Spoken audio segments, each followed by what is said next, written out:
बरमाला के बाद खड़े थे स्टेज पर दूल्हा और दुल्हन, तभी नकाब पोज में पहुंचे सनकी आशिक। अचानक लड़की पर कर दी फायरिंग, स्टेज पर मच गई सनसनी। जी हाँ, कल्पना कीजिए, शादी का माहौल था, चारों तरफ खुशियां, डीजे पर बजते गाने, स्टेज पर खड़े दूल्हा और दुल्हन। उसी पल एक नकाब पोज शख्स आता है। कोई कुछ समझ पाता, पहले वो पिस्टल निकालता है, दुल्हन को निशाना बनाकर फायरिंग कर देता है। जी हाँ, बक्सर जिले के चौसाई इलाके में मंगलवार को नंदमल्ला के घर पर खुशियों का माहौल था। घर रोशनी से जगमगा रहा था, रिश्तेदार पड़ोसी सब मौजूद थे। उत्तर प्रदेश के बलिया जिले से बारात आई थी, लोग नाच रहे थे, कोई इस शादी को यादगार बनाने में लगा हुआ था। और इधर दुल्हन आरती सिर्फ 18 साल की पूरी तरह सज धज के तैयार थी। उसके चेहरे पे मुस्कान थी, आंखों में सपने थे और नई जिंदगी सफर शुरू करने की शुरुआत होने वाली थी। दुल्हा भी स्टेज पर पहुंच चुका था, दोनों के परिवार खुशियों से झूम रहे थे। दूल्हे ने हाथ बढ़ाकर दुल्हन को स्टेज पर बुलाया। तभी शुरू होने वाली थी वो रस्म जिसको हर किसी को इंतजार था, लेकिन किसी को नहीं पता था कि खुशियों के पल में कुछ सेकेंड में खौफ में बदल सकती है। दरअसल उसी समय भीड़ के बीच से एक शख्स आगे बढ़ता है। उसका चेहरा ढका हुआ था, कोई पहचान नहीं पा रहा था। वो धीरे धीरे लड़कियों के बीच से निकलता हुआ स्टेज के पास पहुंच जाता है।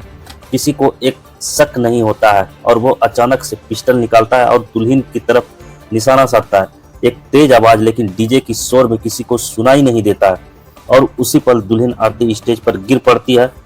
शुरू में तो किसी को समझ नहीं आता कि आखिर हुआ क्या है, लेकिन कुछ ही सेकंड में चीख पुकार में बदल गई।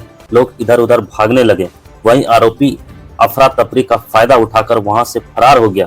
कुछ ही सेकंड में माहौल बदल जाता है। जहां अभी तक गाने बज रहे थे वहां अब सिर्फ चीखें सुनाई दे रही है। दूल्हा पूरी तरह सदमा में था, उसे समझ में नहीं आ रहा था कि ये सब कैसे हो गया। वहीं जल्दी जल्दी आरती को अस्पताल ले जाया गया, लेकिन उसने हिम्मत नहीं हारी। बार बार एक ही बात कह रही थी, दीनबंधु ने मुझे गोली मारी है। वही जांच में सामने आया कि आरोपी दीनबंधु दुल्हन का पड़ोसी था और वो उनसे एक तरफा प्यार करता था, लेकिन दुल्हन ने उसे स्वीकार नहीं किया। परिवार वाले का कहना है कि यह सिर्फ एक तरफा प्यार था। लड़की ने कभी उस लड़के को दिलचस्पी नहीं दिखाई, फिर भी लगातार उसे परेशान करता रहा। वही स्थानीय लोगों के मुताबिक ये सब पहली बार नहीं था।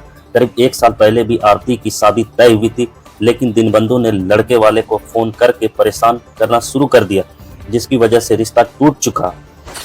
दुल्हन के पिता टूट चुके हैं। उन्होंने कहा है कि अगर हमें पता होता, हम खुद समाज के सामने हाथ जोड़कर शादी करवा देते।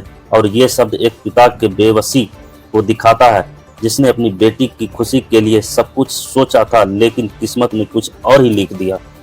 वहीं पुलिस ने आरोपी के पिता को हिरासत में ले लिया।